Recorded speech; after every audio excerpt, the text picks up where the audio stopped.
सन 1863 में लिंकन का ये पत्र सबसे ज़्यादा कटु फटकार के बराबर था।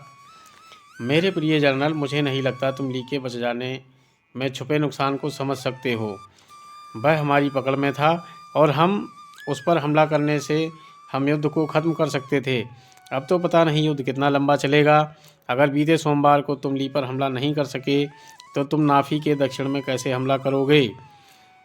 तुम सिर्फ 2/3 सेना के साथ होगे। तुमसे आशा करना बेईमानी होगा और मैं तुमसे ज़्यादा आशा नहीं रखता।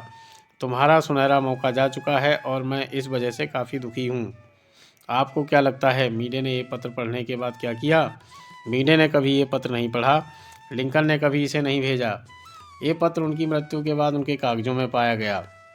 मेरा अनुमान है, और ये सिर्फ अनुमान है, कि पत्र लिखने के बाद लिंकन ने खिड़की के बाहर देखा और ख़ुद से कहा, सिर्फ 1 मिनट के लिए शायद मुझे इतनी जल्दबाजी नहीं करनी चाहिए।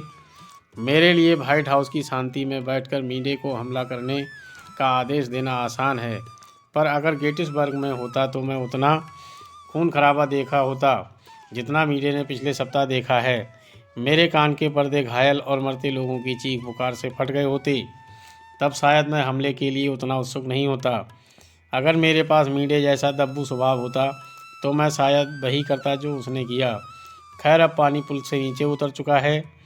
अगर मैं अब ये पत्र भेजता हूँ तो शायद मुझे अच्छा महसूस हो, पर मीडे सिर्फ अपना बचाव करेगा। वह मेरी निंदा करेगा, उसमें कटु भावनाएं जागेंगी।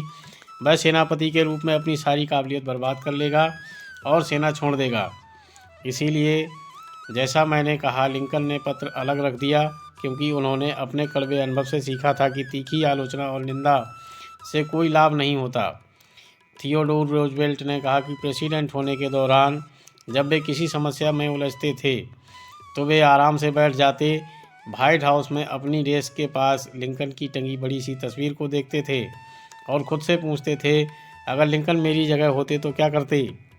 वे इस समस्या का हल कैसे निकालते? मार्क ट्वेन अक्सर अपना आपा खो बैठते थे और वैसी चिट्ठियां लिखते जो अंगारों की तरह होती थीं। उदाहरण के तौर पर एक बार उन्होंने एक आदमी को लिखा जिसने उन्हें गुस्सा दिलाया था, तुम्हें तो कब्र में चला जाना चाहिए, तुम बस बोलो और मैं इसका इंतज़ाम करता हूँ। दूसरे मौके पर उन्होंने एक संपादक को एक प्रूफ रीडर द्वारा उनके हिज्जे और उच्चारण को बेहतर बनाने की कोशिश पर लिखा। उन्होंने आदेश दिया, मेरे द्वारा लिखी चीज़ों को वैसा ही रहने दें और ध्यान रहे कि प्रूफ रीडर की सलाहें उसके सड़े दिमाग में ही रहें। इन चुभते पत्रों की भाषा ने मार्क ट्वेन को काफ़ी सुकून पहुंचाया। इससे उनके अंदर का गुस्सा निकल गया और इन चिट्ठियों ने कभी कोई नुकसान नहीं पहुंचाया, क्योंकि मार्क की पत्नी उन्हें चुपके से जाने वाले पत्रों से निकाल देती थीं। वे कभी नहीं भेजे गए। क्या आप किसी ऐसे इंसान को जानते हैं जिसे खुद में बदलाव और सुधार लाना चाहिए? यदि हाँ तो बढ़िया, अच्छी बात है, मैं भी इसके पक्ष में हूँ, लेकिन इसकी शुरुआत खुद से ना की जाए। एक स्वार्थी के नज़रिए से और किसी में सुधार लाने से ये ज़्यादा फ़ायदेमंद होगा और हाँ, कम खतरनाक भी होगा। अपने पड़ोसी की छत पर पड़ी बर्फ़ के बारे में शिकायत ना करें जब आपका दरवाज़ा गंदा है, कन्फ्यूशियस ने कहा था। जब मैं छोटा था और लोगों को प्रभावित करने की भरपूर कोशिश करता था, तब मैंने रिचर्ड हार्डिंग डेविस, जो अमेरिका के प्रसिद्ध लेखक थे, को एक मूर्खतापूर्ण पत्र लिखा। मैं लेखकों में एक पत्रिका का लेख तैयार कर रहा था और मैंने डेविस को अपने काम करने के तरीके के बारे में लिखने को कहा था।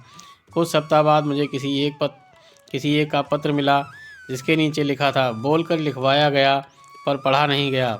मैं बहुत प्रभावित हुआ। मुझे लगा कि लेखक बहुत महत्वपूर्ण और व्यस्त आदमी होंगे।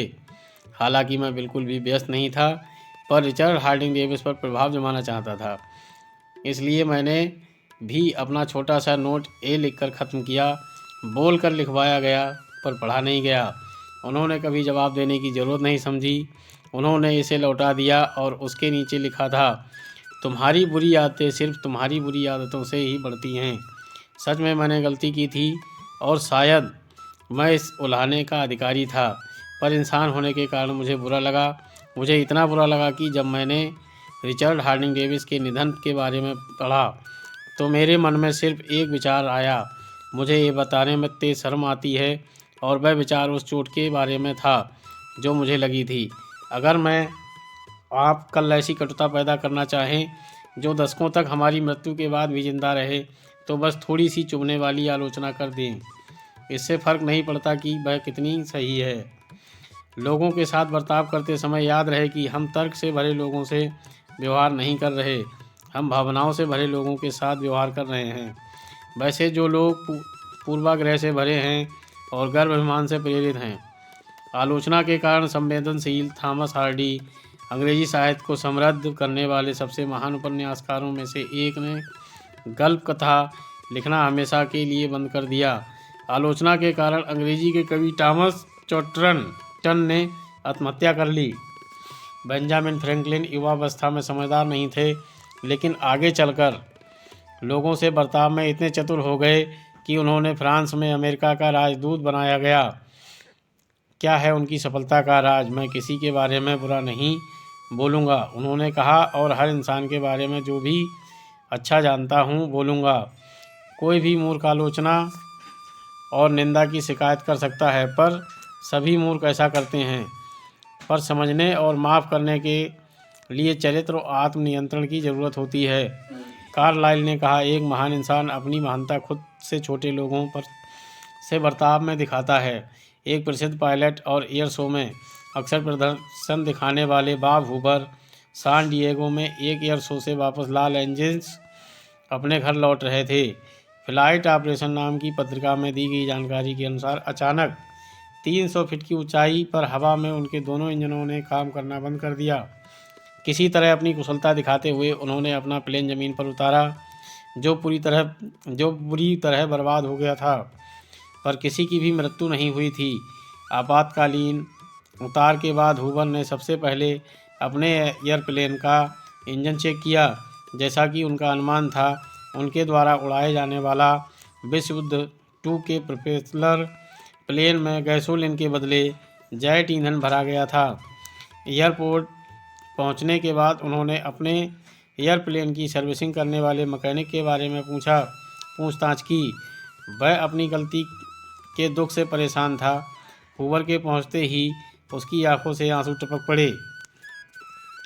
उसकी गलती के कारण काफ़ी महंगा प्लेन बर्बाद हो गया था और 3 लोगों की जान भी जा सकती थी। आप हूवर के गुस्से का अंदाज़ा लगा सकते हैं। इस असावधानी के कारण उस अभिमानी और निपुण पायलट ने कितनी आग उगली होती, आप सोच सकते हैं। लेकिन हूवर ने मैकेनिक को नहीं डांटा, उन्होंने उसकी आलोचना नहीं की।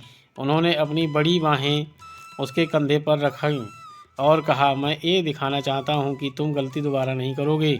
मैं चाहता हूँ कि कल तुम मेरे F-51 की कल सर्विसिंग करोगे।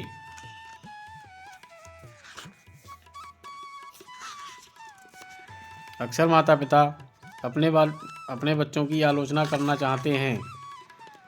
आप मुझसे आशा करेंगी कि मैं आपको ये करने से मना करूं, पर मैं ऐसा नहीं करूंगा, बल्कि बस इतना कहूंगा, आलोचना करने से पहले अमेरिकी पत्रकारिता की एक क्लासिक पढ़ें। पिता भूल जाते हैं, ए पीपल्स होम जर्नल के संपादकीय में छपा था। हम इसे यहाँ लेखक की अनुमति से दोबारा छाप रहे हैं, जैसा कि इसे रीडर्स डाइजेस्ट में संक्षिप्त किया गया था। पिता भूल जाते हैं उन लघु लेखकों में से एक है जो एक सच्चे पल में निकलते हैं, कई पाठकों के दिलों को छू जाते हैं, जिससे ये हर साल छपते हैं। पहली बार छपने के बाद पिता भूल जाते हैं कई बार लेखक W. लिविंगस्टन लारनेट कहते हैं, सैकड़ों पत्रिकाओं में, घरेलू प्रकाशन में और देश भर के अखबारों में छप चुका है।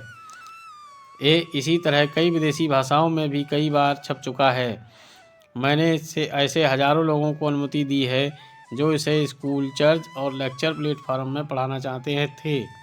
ये अनगिनत मौक़ों और कार्यक्रमों में ऑन-एयर हो चुका है। इसे कॉलेज पीरियडिकलों ने इस्तेमाल किया है, कई हाई स्कूल पत्रिकाओं ने इस्तेमाल किया है। कभी कभी एक छोटी सी चीज़ भी रहस्यमय ढंग से लोगों को क्लिक कर जाती है, और इसने ऐसा ही किया। पिता भूल जाते हैं W. लिविंगस्टोन लारनेट। बेटे सुनो, जब तुमसे ये कह रहा हूँ, तुम सोए हो, तुम्हारा एक हाथ तुम्हारे गाल के नीचे दबा है और तुम्हारे घुंघराले बाल तुम्हारे नम लालाट पर चिपके हैं। मैं तुम्हारे कमरे में चुपचाप आया हूँ, कुछ मिनट पहले मैं लाइब्रेरी में बैठा पेपर पढ़ रहा था, तब गिलानी की तरंग मेरे मन में जागी। गलती महसूस करते हुए मैं तुम्हारे बिस्तर के पास आया हूँ। बेटे, मैं कई चीज़ें सोच रहा था। मेरा तुमसे व्यवहार गलत रहा जब तुम स्कूल जाने के लिए कपड़े पहन रहे थे। जब मैंने तुम्हें डांटा, तुम अपने चेहरे को तौलिए से सिर्फ हल्का पोंछा था। मैंने तुम्हें जूते नहीं साफ करने के लिए डांटा। मैं गुस्से में चिल्लाया जब तुमने कुछ चीज़ें फर्श पर फेंकी थीं। नाश्ते के समय भी मैंने गलती निकाली, तुमने चीज़ें बिखेर दी थीं। तुमने भोजन को निगल लिया था, तुमने टेबल पर कोहनियाँ रख दी थीं, तुमने ब्रेड पर बटर ज़्यादा लगा लिया था, और जब तुम खेलने के लिए निकले तुमने कहा गुड बाय डैडी। तब मैंने मुंह बनाया और जवाब में कहा अपने कंधों को पीछे रखो। ये सब फिर दोपहर के बाद शुरू हो गया। सड़क पर आने के बाद मैंने तुम्हारी जासूसी की। जब तुम घुटनों के बल कंचे खेल रहे थे, तुम्हारे मोजों में छेद थे। मैंने तुम्हें तुम्हारे दोस्तों के सामने शर्मिंदा किया, पर जब तुम जाते समय मुझसे आगे चल रहे थे। मोजे महंगे होते हैं और तुम्हें खरीदना पड़े तो ज़्यादा सावधान रहोगे। एक पिता की नज़र से सोचो बेटे। बाद में क्या तुम्हें याद है, जब मैं लाइब्रेरी में पढ़ रहा था तब तुम दबे पाँवों से आए और तुम्हारी आंखों में पीड़ा थी। जब मैंने पेपर से नज़रें ऊपर उठाईं, मैं खींचा हुआ था, तुम दरवाजे पर ठिठक गए थे। मैंने गुस्से में कहा क्या चाहते हो। तुमने कुछ नहीं कहा। तुम दौड़ते हुए आए और मेरे गले के चारों ओर अपनी बाहें लपेट दीं, और तुम्हारी नन्ही बाहों ने उस स्नेह के साथ मुझे जकड़ लिया जिसे भगवान ने तुम्हारे दिल में खिलाया था और जिसे मेरी अनदेखी भी खत्म नहीं कर सकती थी। फिर तुम चले गए सीढ़ियों पर चढ़ते हुए। बेटे, ठीक उसके बाद पेपर मेरे हाथों से फिसल गया और मैं एक अजीब सा डर मेरे मन में घर कर गया। वह आदत मेरे साथ क्या कर रही है? गलतियां खोजने की आदत, डांटने की आदत। मेरा बेटा होने का क्या यही तुम्हारे लिए पुरस्कार था? ऐसा नहीं है कि मैं तुमसे प्यार नहीं करता, बस यही है कि मैं युवावस्था से ज़्यादा अपेक्षाएं कर रहा था। मैं तुम्हें अपनी उम्र के पैमाने से माप रहा था, और तुम में कितना कुछ अच्छा है, प्यारा है, सच्चा है। तुम्हारा छोटा सा दिल उतना ही बड़ा है जितनी उन पहाड़ों पर छाई लालिमा। तुम जब दौड़ते हुए अंदर आए और तुमने मुझे प्यार से चूम लिया, तब ये दिल दिखा। मैं तुम्हारे बिस्तर के पास आया हूँ और शर्म से घुटनों के बल बैठा हूँ। ये एक कमज़ोर प्रायश्चित है। मुझे पता है तुम ये चीज़ें नहीं समझोगे अगर मैं तुम्हें जागी अवस्था में बताता, लेकिन कल मैं जब एक सच्चा पिता बनूंगा, मैं तुम्हारे साथ खेलूंगा, तुम्हारे दुख बांटूंगा, तुम्हारी हंसी में अपनी हंसी मिलाऊंगा, अपनी ज़बान काट लूँगा जब तीखे शब्द निकलने वाले होंगे। खुद से कहता रहूँगा वह एक बच्चा है, सिर्फ बच्चा। मुझे डर है कि मैंने तुम्हें एक व्यस्क के रूप में देखा, और बेटे, जब तुम्हें तुम्हारे कोट में सिकड़े हुए देखता हूँ तो दिखता है कि तुम सिर्फ एक बच्चे हो। कल तुम अपनी माँ की बाहों में थे, तुम्हारा सिर उसके कंधे पर था। मैंने तुमसे ज़्यादा मांग लिया, कुछ ज़्यादा ही मांग लिया। लोगों की आलोचना करने के बजाय उनको समझने की कोशिश करें। पता करें कि वैसा क्यों कर रहे हैं। जैसा कर रहे हैं ये उनकी आलोचना से ज़्यादा फ़ायदेमंद है, और इससे सहानुभूति, सहनशीलता और उदारशीलता फैलती है। कुछ जानने का मतलब है सब कुछ माफ़ करना। जैसा डॉक्टर जॉनसन ने कहा, महोदय, भगवान भी इंसान पर फैसला तभी सुनाता है जब उसके दिन पूरे हो जाते हैं। फिर मैं और आप ऐसा क्यों करें? अध्याय समाप्त हुआ दोस्तों। इस अध्याय का सिद्धांत था आलोचना और निंदा और शिकायत ना करें। इससे हमने यही सीखा है कि किसी की बुराई ना करें, किसी के बारे में बुरा ना सोचें और किसी की शिकायत ना करें। तो साथियों नमस्कार। ये अध्याय कैसा लगा आप बताना कमेंट करके।